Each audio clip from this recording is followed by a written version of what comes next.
ஹாய்ங்க. இன்றைக்கி ஒரு சூப்பரான ஹேர் டை தாங்க ரெடி பண்ணியிருக்கோம். உங்களுக்கு தலை ஃபுல்லாக வெள்ளை முடியாக இருக்கா, அல்லது இளநரைகள் இப்போ தான் உங்களுக்கு ஸ்டார்ட் ஆகிட்டு இருக்கா, இந்த மாதிரிலாம் இருந்தால் கண்டிப்பாக இந்த ஹேர் டையை நீங்கள் ப்ரிப்பேர் பண்ணி உங்கள் ஹேரில் அப்ளை பண்ணி பாருங்கள். நீங்களே அசந்து போகிற அளவுக்கு உங்கள் முடியெல்லாம் நல்லா கருகருன்னு மாற்றி கொடுத்துரும்.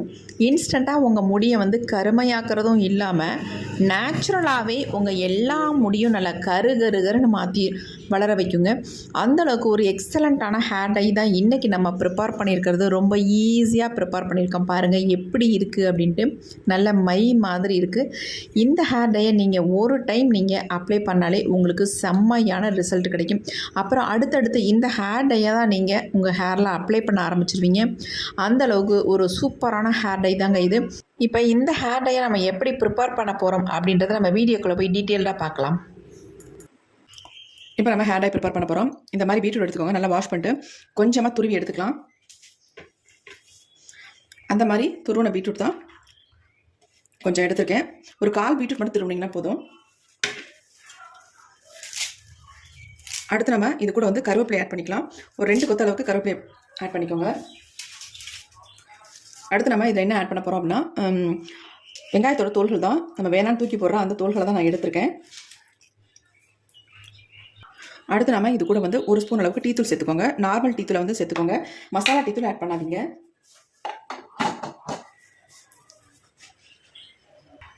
இப்போ இது எல்லாத்தையுமே ஒரு பாத்திரத்தில் நம்ம ஆட் பண்ணிக்கலாம். ஒரு டிகாஷன் தான் நம்ம ரெடி பண்ண போகிறோம். இந்த ஹேர் டைக்கு இந்த ரொம்ப ரொம்ப முக்கியமான டிகாஷன் நம்ம ரெடி பண்ண போகிறோம். இப்போ 1 டம்ளர் அளவுக்கு இதில் தண்ணி ஆட் பண்ணிக்கலாம்.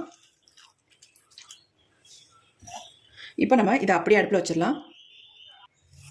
இப்போ நம்ம ஸ்டவ்வில் வச்சுட்டு ஸ்டவ்வை ஆன் பண்ணி விட்டுடலாம். இது நல்லா கொதிச்சு 1 டம்ளர் அளவுக்கு தண்ணி சேர்த்துருக்கோம். 1/2 டம்ளர் வர வரைக்கும் நல்லா சுண்டி திக்காக வரட்டும். பீட்ரூட் நல்லா கலர் கொடுக்கறதுனால நம்ம பீட்ரூட் ஆட் பண்ணியிருக்கோம். கண்டிப்பாக நீங்கள் வெங்காயத்தோட தோல்களும் கருவேப்பிலையும் இதில் சேர்த்துக்கோங்க. அப்போ தான் நமக்கு நல்ல ஒரு பிளாக் கலராக கொடுக்கும்.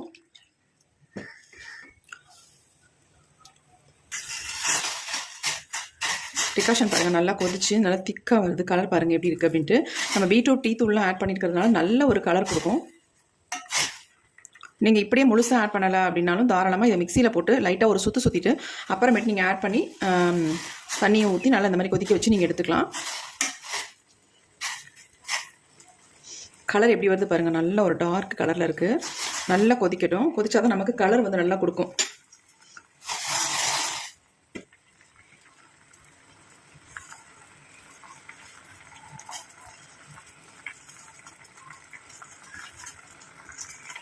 இப்போ பாருங்கள் நல்லா கொதிச்சு சுண்டி வந்துருச்சு. நம்ம 1 டம்ளர் தண்ணி எடுத்துருந்தோம். கண்டிப்பாக 1/2 டம்ளர் ஆயிடுச்சு. இப்போ நம்ம ஸ்டவ்வை சுவிட்ச் ஆஃப் பண்ணிடலாம்.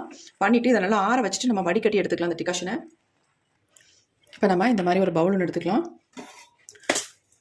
டிகாஷன் ஓரளவுக்கு ஆறி இருக்குது. இப்போ இந்த ஸ்டேஜில் நம்ம வடிகட்டி எடுத்து வச்சுக்கலாம்.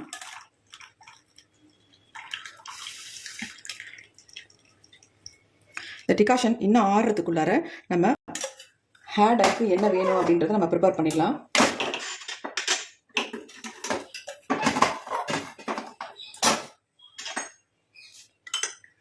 பாருங்கள் எவ்வளோ டார்க்காக இருக்குது அப்படின்ட்டு. நல்லா பீட்ரூட்டோட கலர்லாம் நல்லா இறங்கியிருக்கு. டீ டிகாஷன்லாம் நம்ம அதில்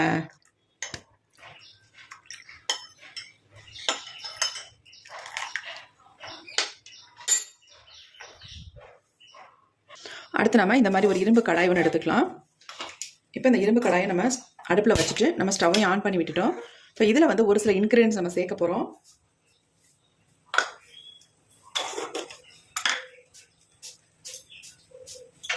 ஃபர்ஸ்ட் நம்ம இதில் என்ன ஆட் பண்ண போகிறோம் அப்படின்னா வெந்தயம் தாங்க. 1 ஸ்பூன் அளவுக்கு வெந்தயம் எடுத்துக்கோங்க.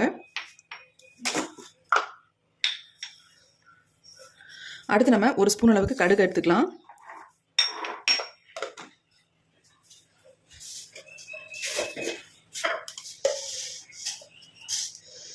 அடுத்து 1 ஸ்பூன் அளவுக்கு நம்ம கரிஞ்சீரகம் எடுத்துக்கலாம்.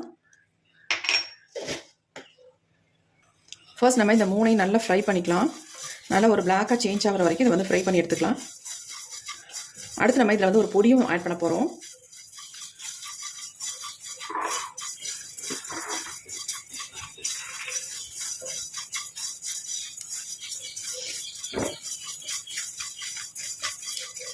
கடுகு ரொம்ப பொடி கடுகாக நான் ஆட் பண்ணியிருக்கேன்.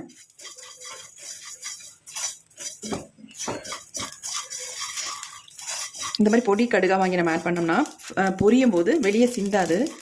கொஞ்சம் இதுலேயே இன்னொரு சைஸ் இருக்கும், கொஞ்சம் பெரிய சைஸும் இருக்கும். அதை நம்ம ஆட் பண்ணோம்னா பொரியும் போது வெளியே எல்லாம் தெரிக்கும். அதனால் சின்ன கடுகாக வாங்கி ஆட் பண்ணிக்கோங்க. பாருங்கள் எல்லாம் நல்லா பொரியுது. இப்போ ஓரளவுக்கு இது வந்து கலர் வந்து சேஞ்ச் ஆகி வந்துருச்சு.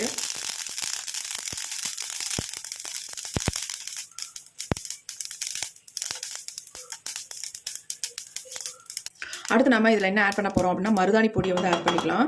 அதை வந்து நீங்கள் 2 ஸ்பூன் அளவுக்கு மருதாணி பொடியை ஆட் பண்ணிக்கோங்க. இது எல்லாத்தையுமே சேர்த்து நல்லா கருகருன்னு வறுத்தெடுத்துக்கலாம்.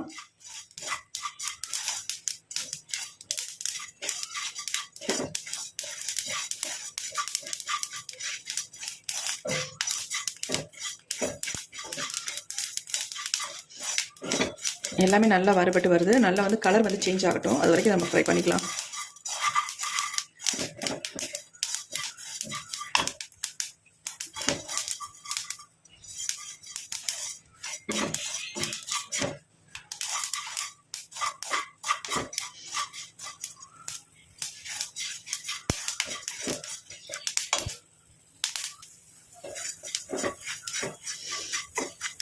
நல்லா பாருங்கள் கலர் வந்து சேஞ்ச் ஆகி வந்துருச்சு.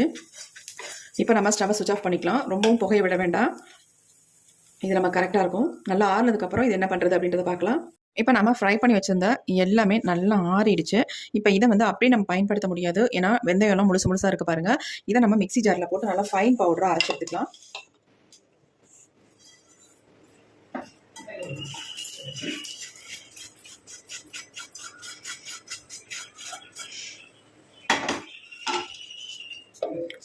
நல்லா ஃபைன் பவுடராக அரைக்கணும், குறைலாம் அரைச்சிடாமல் நல்லா ஃபைனாக அரைச்சி எடுத்துக்கோங்க. இப்போ நம்ம அரைச்சி எடுத்துகிட்டு வந்தாச்சு பாருங்கள். நல்லா பவுடர் மாதிரி அரைச்சி எடுத்துருக்கேன். இந்த மாதிரி நீங்கள் அரைச்சி எடுத்தால் தான் உங்களுக்கு வந்து சாஃப்டாக இருக்கும், நல்லா ஹேரில் அப்ளை பண்ணுறதுக்கு நல்லா ஸ்மூத்தாக இருக்கும். இந்த மாதிரி அரைச்சி எடுத்துக்கோங்க.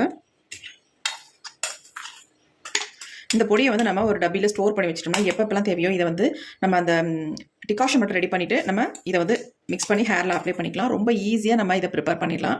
இப்போ இதை எப்படி நம்ம டையாக ப்ரிப்பேர் பண்ணுறது அப்படின்னு தான் பார்க்க போகிறோம். இந்த பொடி அப்படியே இருக்கட்டும். அடுத்து நம்ம இந்த மாதிரி ஒரு இரும்பு கடாய் ஒன்று எடுத்துக்கோங்க. இரும்பு கடாயில் ப்ரிப்பேர் பண்ணிங்கன்னா உங்களுக்கு ரிசல்ட் நல்லாயிருக்கும். இதை வந்து நம்ம ஓவர் நைட்லாம் வைக்கணுன்ற அவசியம் இல்லை. ப்ரிப்பேர் பண்ணோடனே உங்கள் ஹேரில் அப்படி நீங்கள் அப்ளை பண்ணிக்கலாம். உங்களுக்கு எவ்வளோ தேவையோ அந்த அளவுக்கு இதை வந்து நம்ம எடுத்துக்கலாம். இப்போ நான் இந்த அளவுக்கு எடுத்திருக்கேன், என்னுடைய முடிக்கு தகுந்தது மாதிரி. இதை எடுத்துடலாம். அடுத்து நம்ம ரெடி பண்ணி வச்சுருக்கோம் பார்த்தீங்களா, அந்த டிகாஷனையும் எடுத்துக்கலாம். இப்போ இதை ஊற்றி நம்ம மிக்ஸ் பண்ணிக்கலாம். எவ்வளோ தேவையோ அந்த அளவுக்கு இதை ஊற்றி நல்லா மிக்ஸ் பண்ணிக்கோங்க.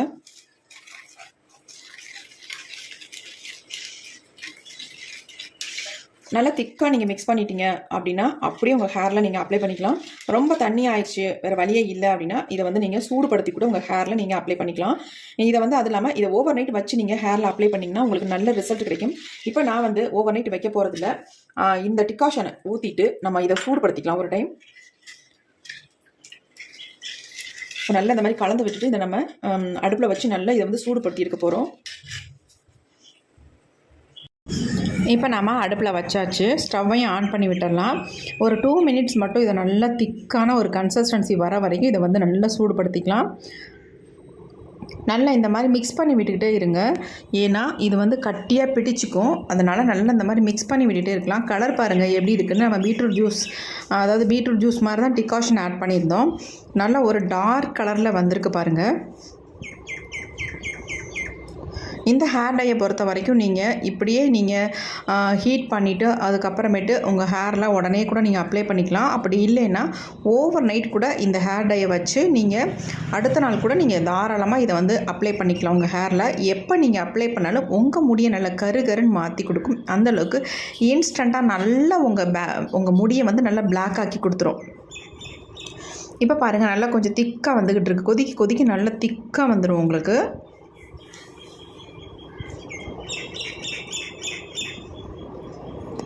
ரொம்ப லிக்விடாக இருந்தால் ஹேரில் அப்ளை பண்ணோன்னா அப்படியே வலிய ஆரம்பிச்சிரும். அதனால் உங்கள் ஹேரில் அப்ளை பண்ணுற அளவுக்கு கன்சிஸ்டன்சி வர வரைக்கும் நம்ம இதை வந்து மிக்ஸ் பண்ணி இப்படி விட்டுக்கிட்டே இருக்கலாம். நல்ல ஒரு திக்கான கன்சிஸ்டன்சி வந்தோடனே நம்ம ஸ்டவ்வை சுவிட்ச் ஆஃப் பண்ணிக்கலாம். இப்போ ஓரளவுக்கு நல்லா மை மாதிரி இருக்குது பாருங்கள், பார்க்குறதுக்கு எப்படி இருக்குது பாருங்கள். நீங்கள் கையில் தொட்டாலே அந்தளவுக்கு நல்லாவே உங்கள் கையில் பிடிக்கும். இதை வந்து உங்கள் ஹேரில் அப்ளை பண்ணும்பொழுது இன்னும் சூப்பராக ரிசல்ட் கொடுக்கும். அது மட்டும் இல்லை, இதை 1 மணி நேரம் மட்டும் உங்கள் தலையில் அப்ளை பண்ணிடுங்க. அப்ளை பண்ணிவிட்டு ஆனால் அப்ளை பண்ணுறதுக்கு முன்னாடி நல்லா ஷாம்பு வாஷ் பண்ணிடுங்க. ஷாம்பு வாஷ் பண்ணிவிட்டு அதுக்கப்புறமேட்டு நீங்கள் அப்ளை பண்ணுங்கள். இப்போ பாருங்கள் எப்படி வந்திருக்குன்ட்டு. பார்க்குறதுக்கு எப்படி சொல்கிறது, கெமிக்கல் ஹேர் டை மாதிரியே இருக்குது பாருங்கள். அந்தளவுக்கு சூப்பராக இருக்குது பார்க்குறதுக்கு. இந்த மாதிரி கன்சிஸ்டன்சி நமக்கு கரெக்டாக இருக்கும். கொஞ்சம் ஆறுனுச்சுன்னா இன்னும் கொஞ்சம் திக்காக வந்துடும். அப்போ நம்ம ஹேரில் ப்ரஷ்ஷில் எடுத்து அப்ளை பண்ணுறதுக்கு நல்லாயிருக்கும். இதை கண்டிப்பாக நீங்கள் அப்ளை பண்ணும்பொழுது ப்ரஷ் தான் யூஸ் பண்ணணும். கையில் வந்து அப்ளை பண்ணக்கூடாது, உங்கள் கையெல்லாம் பிடிச்சிக்கும். அதேமாரி நீங்கள் வந்து அப்ளை பண்ணிவிட்டு ஒரு 1 hour விட்டுட்டு அதுக்கப்புறமேட்டு நார்மல் வாட்டரில் மட்டும்தான் நீங்கள் வாஷ் பண்ணணும். ஷாம்பு, சீக்காய் எதுவுமே யூஸ் பண்ணாதீங்க. நீங்கள் ஒரு 2 times அல்லது 3 times இதை யூஸ் பண்ணிகிட்டே வரும்போது உங்கள் முடி எல்லாம் நல்லா சேஞ்ச் ஆகிடும். நிரந்தரமாகவே நல்லா கருகருன்னு மாற்றி கொடுத்துரும். ஸ்டார்டிங்கில் கொஞ்சம் வாரத்துக்கு 2-3 தடவை இந்த ஹேர் டையை அப்ளை பண்ணுங்கள். இந்த பொடியை மட்டும் நீங்கள் ப்ரிப்பேர் பண்ணி வச்சிட்டிங்கன்னா உங்களுக்கு வந்து இந்த டிகாஷன் ரெடி பண்ணுறது ரொம்ப ரொம்ப ஈஸி. டக்குன்னு மிக்ஸ் பண்ணி உங்கள் ஹேரில் அப்ளை பண்ணிக்கலாம். அதனால் ஒரு 2-3 தடவை வாரத்துக்கு நீங்கள் அப்ளை பண்ணுங்கள். அதுக்கப்புறமேட்டு மாதத்துக்கு 1 டைம் மட்டும் நீங்கள் அப்ளை பண்ணால் போதும். அந்தளவுக்கு ஒரு செம்மையான ரிசல்ட்டை தரக்கூடிய ஹேர் டை தான் இது. இந்த ஹேர் டையை நான் ஆல்ரெடி வந்து ட்ரை பண்ணியிருக்கேன், நல்ல ரிசல்ட்டும் கொடுத்துக்கிட்டு இருக்கு. அதனால் உங்களுக்கு இதை ஷேர் பண்ணுறேன். கண்டிப்பாக வீடியோ பார்த்துட்டு உங்களுக்கு பிடிச்சிருந்தா ஒரு லைக் ஒன்று போடுங்க. அது மட்டும் இல்லை, நீங்களும் இந்த ஹேர் டையை ப்ரிப்பேர் பண்ணி உங்கள் ஹேரில் அப்ளை பண்ணி பாருங்கள். உங்களுக்கு ரிசல்ட் நல்லா இருந்துச்சுன்னா கமெண்ட் பண்ணுங்கள். மற்றவங்களுக்கும் இது வந்து யூஸ்ஃபுல்லாக இருக்கும். இந்த வீடியோ பிடிச்சிருந்தா ஒரு லைக் ஒன்று போட்டுக்கோங்க. Thank you friends.